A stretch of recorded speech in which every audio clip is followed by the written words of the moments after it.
تو بہرحال یہ جو امپورٹنٹ ہمارے پاس خبریں ان 2 دنوں میں چلیں، ایک تو یہ G7 کی میٹنگ اور اسی طریقے سے ایک ورچوئل میٹنگ ہوئی بیجنگ میں، جس میں اس نے امریکہ اور دوسرے ممالک کو بھی بلایا اور امریکہ کے خلاف ایک بڑا زبردست بیان دیا ہے چائنا نے، اور چائنا نے ایک طنزیہ انداز میں یہ کہا ہے کہ امریکہ جو اپنے آپ کو ڈیموکریٹک کنٹری کہتا ہے کہ وہ ڈیموکریسی ہے، وہاں پہ بیسیکلی ڈیموکریسی کو وہ یوز کرتے ہیں ویپن آف میس ڈسٹرکشن کے طور پہ، اور وہ یہ کہتے ہیں کہ ویپن آف ماس ڈسٹرکشن جو ہے وہ بیسیکلی ان کا ایک ہتھیار ہے، وہاں پہ کوئی ڈیموکریسی نہیں ہے، ڈیموکریسی از ٹوٹلی فیلڈ ہو چکی ہے۔ اور ڈیموکریسی یعنی اس حوالے سے آپ جا کے اس کو چیک کریں تو بہت سارے ان کے آپس میں جو ہے وہ کولڈ وار چل رہی ہے۔ اچھا، ایک اور خبر یہ تھی کہ امریکہ نے چائنا کی ایک کمپنی ہے جس کا نام ہے سینس ٹائم کو بلیک لسٹ کر دیا ہے۔ آرٹیفیشل انٹیلیجنس کی یہ کمپنی تھی، اس کو بین کر دیا ہے، امریکہ میں یہ کاروبار یا امریکہ میں کوئی ایکٹیویٹی نہیں کر سکتا۔ تو یہ ہم دیکھ رہے ہیں کہ بہت دنوں سے یہ چل رہا ہے، آج سے سال بھر پہلے آپ اٹھا کے دیکھ لیجیے کہ وہ جو وی چیٹ کر کے ایک سافٹ ویئر تھا جس طریقے سے ہم واٹس ایپ یوز کرتے ہیں، امریکہ نے اس کے اوپر بین لگا دیا تھا، ٹک ٹاک پہ بین لگا دیا تھا، لیکن after certain period of time ہم نے یہ دیکھا کہ چائنا کی ان تمام بڑی بڑی کمپنیز کو امریکہ کو آفٹر آل اوپن کرنا پڑا، کیونکہ billions and trillions of dollar کی جو ٹرانزیکشن ہو رہی ہے، جو بزنس ایکٹیویٹیز ہو رہی ہے، اس سے چائنا کو بھی فائدہ ہے اور امریکہ کو بھی فائدہ ہے، لیکن امریکہ جو ہے ان تمام سافٹ ویئر کو بند نہیں کر پا رہا ہے۔ تو آج ہم یہ دیکھ رہے ہیں کہ امریکہ کے اندر بھی چائنا گھس چکا ہے اور اس سے بہت زیادہ خائف دکھائی دے رہا ہے۔ بہرحال یہ جو باتیں چل رہی ہیں کہ ویپن آف ماس ڈسٹرکشن کے طور پر امریکہ اپنی ڈیموکریسی کو لے کے چلتا ہے اور اس کو دوسرے ممالک میں اس کی انٹرفیئر کرنے کی ایک عادت ہے، جس کی وجہ سے اس کو ڈیمیج بھی ہوا ہے۔ آج سے 20-25 سال پہلے ہمیں یاد ہے کہ جب امریکہ نے صدام حسین کی گورنمنٹ کو ختم کیا تھا، اس کے اوپر یہ الزام لگایا تھا صدام حسین عراق کے اوپر کہ اس کے اوپر ویپنز آف ماس ڈسٹرکشن ہے، جبکہ وہاں سے ایک پٹاخہ بھی نہیں ملا، اور امریکہ نے اس کو مس یوز کیا، اس ورڈ کو، اس فریز کو، کہ ویپنز آف ماس ڈسٹرکشن ہے عراق کے پاس، اور اس کے اوپر کچھ بھی برآمد نہیں ہوا۔ اچھا، اس کے ساتھ ہی کل ہمارے پاس کچھ رپورٹس رہیں گی۔ جاپان میں مینوفیکچرنگ ٹینکن سروے رپورٹ ہوتا ہے، وہ بہت بڑی خبر ہوتی ہے، صبح 4:30-5 بجے رپورٹ آئے گی۔ اسی ہفتے ہمارے پاس، بلکہ کل ہمارے پاس اوپیک کی منتھلی رپورٹ بھی آ رہی ہے آئل کے حوالے سے، اس کو بھی دیکھنے کی بہت زیادہ ضرورت ہے۔ جبکہ ہم یہ دیکھ رہے ہیں کہ جو اومیکرون کا جو ڈرامہ رچایا گیا پچھلے ہفتہ 10 دن میں، کچھ بھی نہیں نکلا، اور اومیکرون سے ایک شخص بھی پوری دنیا میں نہیں مرا، اس کی ہلاکت نہیں ہوئی۔ تو ان بیسس پہ ہم یہ دیکھ رہے ہیں جب اومیکرون نہیں ہوگا تو ان بیسس پہ سٹاکس میں تیزی آئے گی، تیل کی قیمتوں میں اضافہ ہوگا، اور جو ہمارے پاس رپورٹ آئے گی کل منتھلی اوپیک رپورٹ، اس میں بھی یہی بتایا جائے گا کہ ڈیمانڈ میں اضافہ مستقل برقرار رہے گا، پروڈکشن میں جو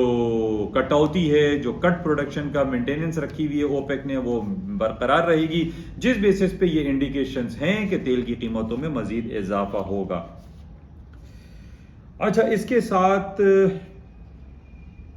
ایک بڑی امپورٹنٹ خبر میں یہ دیکھتا رہا، یہ آج آپ کے ساتھ شیئر کرنا ضروری ہے کہ عمران خان پاکستان کے حوالے سے خبر ہے کہ جناب ایز آف ڈوئنگ بزنس، بہت دنوں سے ہم یہ سن رہے ہیں عمران خان صاحب ایز آف ڈوئنگ بزنس، تو پاکستان کا بہت برا حال ہے اس حوالے سے، جس کی وجہ سے ہم یہ دیکھ رہے ہیں کہ ہماری جو کراچی اسٹاک ایکسچینج ہے وہ بھی ڈاؤن سائڈ پہ جا رہی ہے، پاکستان میں ڈالر بڑھتا چلا جا رہا ہے، پاکستانی کرنسی ڈیپریشیٹ ہو رہی ہے، اور ایز آف ڈوئنگ بزنس میں ہمارا 136واں نمبر ہے۔ دیٹس ویری نیگیٹو کہ ہمارے یہاں اگر باہر سے کوئی آتا ہے یا ہم کہتے ہیں کہ اوورسیز پاکستانی یہاں پر انویسٹمنٹ کریں تو ان کو مل کیا رہا ہے۔ ہمارے بھی ایک کچھ عزیز ہیں جنہوں نے آج سے 20-25 سال پہلے، 40 سال پہلے یہاں پر کچھ زمینیں، کچھ پلاٹ خریدے تھے، آج ہم دیکھ رہے ہیں کہ ان کے اوپر قبضہ ہو چکا ہے، وہاں سے آپ قبضہ ختم نہیں کر پا رہے ہیں۔ اب ایز آف ڈوئنگ بزنس میں it's one of the basic part ہے کہ اگر آپ اپنی جو باہر سے لوگ انویسٹمنٹ کر رہے ہیں، بینکوں میں سیفٹی نہیں ہے، ہمارے یہاں جو زمینیں لوگ خریدتے ہیں، پراپرٹیاں خریدتے ہیں، وہ بیٹر طریقے سے ہینڈل نہیں کی جاتی، قبضہ ہو جاتا ہے، قبضہ چھڑوانا مشکل ہو جاتا ہے، زندگی اور موت کی جو ہے وہ کہانی شروع ہو جاتی ہے، تو لوگ یہاں سے چھوڑ کے بھاگ جاتے ہیں۔ تو ہم یہ دیکھ رہے ہیں کہ ایز آف ڈوئنگ بزنس میں پاکستان کا 136واں نمبر ہمارے لیے لمحہ فکریہ ہے۔ دیٹس ویری ویری نیگیٹو، جس وجہ سے ہم دیکھ رہے ہیں کہ پاکستان میں فورن ڈائریکٹ انویسٹمنٹ نہیں آ رہی، پاکستان میں بہت سارے نیگیٹو پہلو ہیں، جس کی وجہ سے ہم یہ دیکھ رہے ہیں کہ نیگیٹیوٹی کا بہت زیادہ اثرات پاکستان میں ہیں۔ پچھلے دنوں بہت زیادہ اشتہارات بھی چلتے رہے کہ پاکستان میں جو روشن ڈیجیٹل اکاؤنٹ ہے، جو ڈالر اکاؤنٹ ہے، اس کے اندر ہم 7% انٹرسٹ ریٹ اس کو ریٹرن دیں گے، جبکہ روپی اکاؤنٹ میں 11% ریٹرن دیا جائے گا. اتنے ہیوج ریٹرن کے باوجود ہم دیکھ رہے ہیں کہ پاکستان میں جو فارن کرنسی ریزروز ہیں وہ مستقل ڈاؤن سائڈ کا شکار ہو رہے ہیں، اس میں کوئی خاطر خواہ اضافہ نہیں ہو رہا ہے. ہم یہ دیکھ رہے ہیں کہ امریکہ نے اپنے شرح سود کو 0% پہ رکھا ہوا ہے، لیکن ہمارا جو ملک ہے جس کے اندر ہم فورن ڈائریکٹ انویسٹمنٹ کی یا روشن ڈیجیٹل اکاؤنٹ کی ہم بات کر رہے ہیں، اس میں پاکستان، حکومت پاکستان 7% کس کو بولتے ہیں؟ کہاں 0%، کہاں 7%؟ تو پوری دنیا کی انویسٹمنٹ پاکستان میں آ جانی چاہیے تھی، لیکن یہ لمحہ فکریہ ہے، اور یہ کہ پاکستان میں انویسٹمنٹ جس حساب سے آنی چاہیے وہ نہیں آ رہی ہے، اور اس کی وجہ صرف اور صرف یہی دکھائی دے رہی ہے کہ ایز آف ڈوئنگ بزنس میں پاکستان کا 136واں نمبر ہے. یہ لمحہ فکریہ ہے. بہرحال یہ کچھ باتیں آپ کے ساتھ کی گئی ہیں، ہوپ فلی کچھ نہ کچھ آپ کو اس سے استفادہ حاصل ہوتا ہوگا. آج ہم نے یہ دیکھا کہ جو سعودی عرب کی مارکیٹ ہے، تداول آئل شیئر، وہ 30 پوائنٹ پلس میں بند ہوئی ہے، تو جو ایک پازیٹیو انڈیکیشن دکھا رہا ہے کہ اب کی جو امریکہ اور یو ایس مارکیٹ جو کھلے گی آفٹر 2-3 گھنٹوں کے بعد، وہ پازیٹیو کی ہی طرف کھلیں گی. اوپننگ جو ہے وہ پازیٹیو رہے گی، کیونکہ 2 دن ہمارے ساتھ بہت زیادہ کوئی نیگیٹو نہیں گزرے کہ جناب امریکہ نے اور چائنا نے اور روس نے آپس میں کوئی جنگ چھڑ گئی ہو. ساری کولڈ وار ہے، اسی کو کولڈ وار ہم کہتے ہیں. ان کولڈ وار کے بیسس پہ ہم یہ کہہ سکتے ہیں کہ کوئی ایسے نیگیٹو پہلو موجود نہیں ہے جس پہ میں آپ سے یہ کہوں کہ اسٹاک نیچے گر جائیں گے. ایون کہ اس ہفتے جو امریکہ اپنے انٹرسٹ ریٹ کے حوالے سے جو باتیں، اس میں انٹرسٹ ریٹ نہیں بڑھایا جائے گا. سونے کی قیمتوں میں تیزی رہے گی، اسٹاکس میں تیزی رہے گی، تیل کی قیمتوں میں تیزی رہے گی. انشاءاللہ صبح کی مارننگ بریفنگ میں آپ سے دوبارہ ملاقات ہوگی. اس وقت تک کے لیے اجازت دیجیے. خدا حافظ.